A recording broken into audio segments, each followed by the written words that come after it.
Meus amados irmãos, minhas amadas irmãs, a graça e a paz do Senhor Jesus para todos. Hoje nós vamos dando continuidade à nossa série de estudos sobre a chama que Deus quer que seja mantida acesa nos nossos corações. Vamos falar sobre uma chama que tem sido muito importante nesses dias de isolamento social, nesses dias de quarentena que nós estamos passando. A lenha do jejum. Muitos têm praticado o jejum, estão orando pelo país, pela nação, pelas pessoas, né? Pela segurança das pessoas. Então, o jejum tem sido uma prática bem desenvolvida nesses dias em que nós estamos vivendo. Vamos aprender um pouco hoje sobre a chama do jejum. Em Marcos capítulo 2, verso 20, Jesus disse: dias virão, contudo, em que lhes será tirado o noivo, e nesse tempo jejuarão. O que o povo de Deus faz quando enfrenta grandes desafios e adversidades? Jejua e ora. Isso mesmo. Assim foi ao longo de toda a história bíblica, tanto no Antigo quanto no Novo Testamento. E assim deve ser em nossos dias. Jejum não é dieta para equilíbrio do organismo, não é regime para emagrecimento, não é prática ascética, ou seja, uma prática ritual para adquirir evolução espiritual, penitência de autoflagelação, para pagamento de pecados, não é aparência de espiritualidade, também não é greve de fome para chamar atenção, e nem um meio para barganhar uma bênção de Deus. É bom que se deixe claro que nenhum sacrifício humano pode comover o coração de Deus, senão somente o sacrifício de Jesus Cristo na cruz do Calvário. O jejum é, pois, uma disciplina que nos conduz a fixarmos nossa atenção em Deus. Nos ajuda a discernir coisas que nos controlam, nos deixa mais sensíveis às coisas espirituais e sempre está vinculado à oração. Então, quando estamos em jejum, devemos dedicar tempo adequado à oração. Não há como separar jejum de oração. Se o jejum estiver separado de oração, então não é jejum. É uma mera dieta, ou pode ser qualquer uma das outras atividades que foram apontadas, que não são jejum, porque não será uma prática de jejum.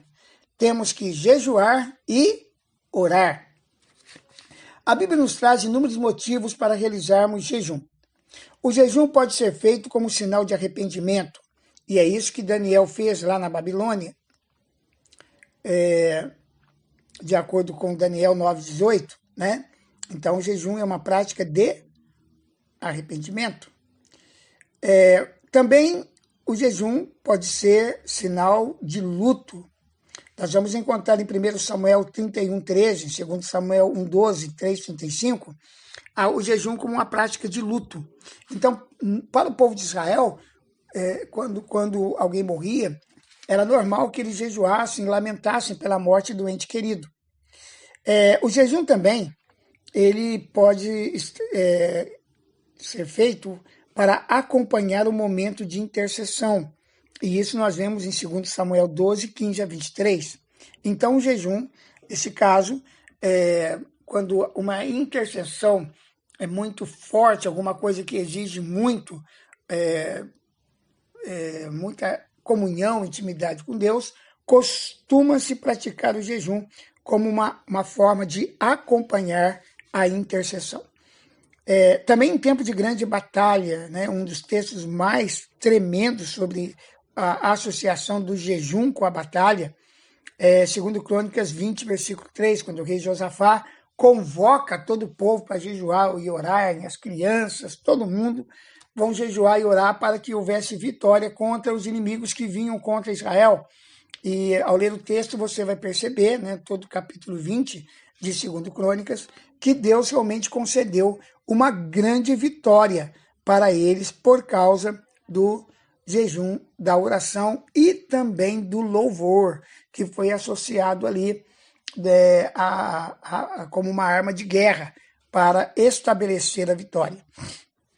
Também o jejum pode ser feito para se buscar entendimento e discernimento das situações. É o que Daniel fez no capítulo 10, versículos 3 e 12. Né? O jejum ele pode ser uma prática muito útil para nós buscarmos entendimento e discernimento de alguma situação difícil. Às vezes nós temos que tomar decisões muito importantes, decisões que podem definir muitas coisas.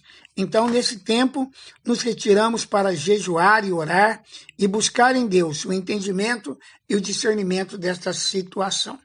O jejum também pode ser usado para que se peça o cumprimento de uma missão. Às vezes, Deus nos dá uma missão e para nós podermos exercer essa missão dada por Deus, precisamos nos preparar. Esdras fez isso, conforme o capítulo 8, versículo 21. Ele jejuou e orou a Deus para se preparar para cumprir uma missão que Deus havia lhe designado. Também o jejum pode ser usado para se levantar um clamor por um livramento nacional. Foi o caso de Esther, né, lá no capítulo 4, versículo 16, quando ela convocou os judeus, então, para jejuar e orar antes que ela fosse falar ao rei acerca da possibilidade de haver uma solução para que o seu povo não morresse totalmente, não fosse dizimado pelo plano maléfico do general do rei, né? Que fez um plano maléfico mesmo para matar todo o povo judeu. Então, Esther convocou o povo todo para jejuar e orar durante um período para que ao final ela fosse lá e falasse com o rei. Nós temos vivido hoje, amados, uma situação assim. O nosso país está sob ameaça de um vírus, né? Um vírus terrível.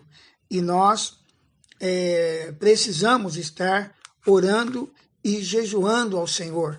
Né? Há alguns dias atrás, o nosso presidente convocou o povo de Deus para separar um tempo de jejum e oração pelo país. Então, é uma forma também, né? Para nós clamarmos para que Deus nos livre desse vírus e das situações decorrentes dessa pandemia. Vamos continuar orando e jejuando ao Senhor, até vermos o livramento completo acontecer.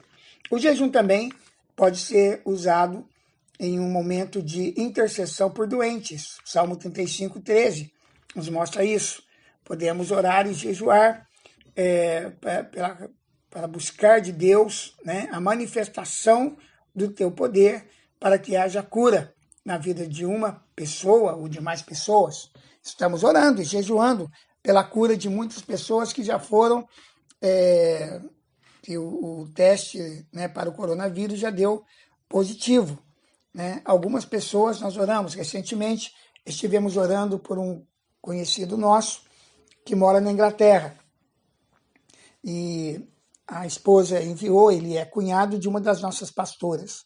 Estivemos oramos bastante, muita gente orou, mas infelizmente para nós ele não conseguiu suportar, né, a falta de ar e veio a falecer essa semana. É muito triste para nós, mas por outro lado, milhares de pessoas já foram curadas em todo o mundo e queremos continuar orando para que no Brasil muitas pessoas sejam curadas, muitas pessoas se recuperem, né, e saiam dessa crise. O jejum também é aceitável a Deus. Né? O jejum sempre será aceitável a Deus. É aquele que... Mas é um jejum que Deus ele aceita, ele aprova, ele abençoa, ele reconhece. E esse jejum é aquele que pede uma mudança de coração e de atitudes.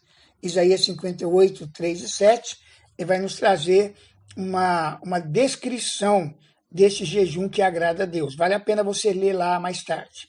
Né? É um jejum que nos leva a rasgar os nossos corações e não os nossos vestidos, conforme Joel capítulo 2, versículo 13. Se isso não acontecer, queridos, se não houver realmente uma mudança de coração, uma mudança de atitude, se nós não rasgarmos o nosso coração diante de Deus quando estamos na prática do jejum, o próprio jejum será rejeitado por Deus.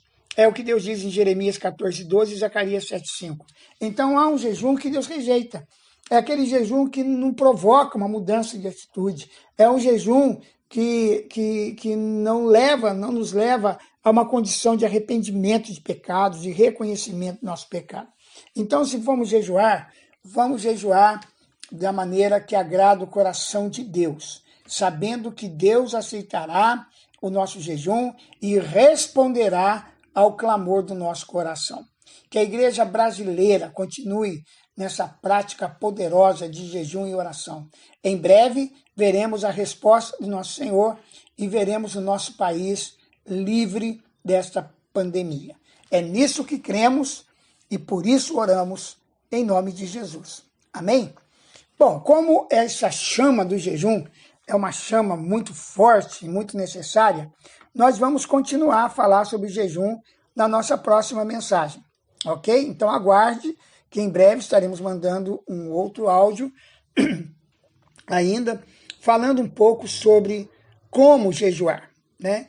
Como nós podemos jejuar, quais são os tipos de jejum, quais são as regras bíblicas para se fazer um jejum que realmente agrade o coração de Deus e gere os efeitos que nós buscamos, tá bom? Mas isso fica para a nossa próxima mensagem. Agora eu quero orar com você e abençoar a sua vida em nome do Senhor Jesus. Pai, eu quero agradecer por todos aqueles que estão ouvindo essa mensagem.